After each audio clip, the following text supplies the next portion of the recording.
color are mirrors? Well, if you ever one day decided to step outside of your gamer den, like I'm doing right now, you might have to deal with this nifty little ball of fire in the sky called the sun, which, despite appearing yellow, actually shines white light on the earth. This white light, as you probably know, is the sum of all the other colors of the rainbow, as was proven by Sir Isaac Newton using a prism. And you can see this experiment in full display on Pink Floyd's Dark Side of the Moon album cover. Now, the reason that this weird little plastic thing I found is green is because the sun's white light hits it and it absorbs all wavelengths of light except for the green, which it reflects back and is registered by our eyes. This is the same reason why roses are red and violets are violet.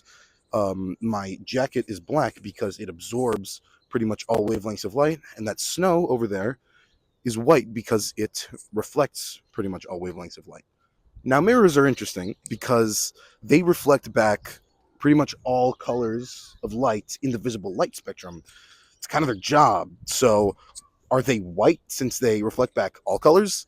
Well, they don't appear white, which makes me a little bit uncomfortable saying that they're white, although it would make sense. So I thought about it a little more, and there is actually one color that, when you look very closely, it reflects back more than any other color, and that's green. This is because mirrors are created with a process called silvering, which nowadays we should really be saying aluminuming, because nobody really puts silver in mirrors anymore. But it's pretty much where they put a very thin layer of very well polished, very, very smooth aluminum on a pane of very, very smooth, very well polished glass. Uh, and the glass that's used nowadays is called soda lime glass, which is not just because that's the same glass that they use to make Sprite bottles out of. This is because it's made with, of course, sand and some limestone and what's called soda ash, which gives it a slightly green tint.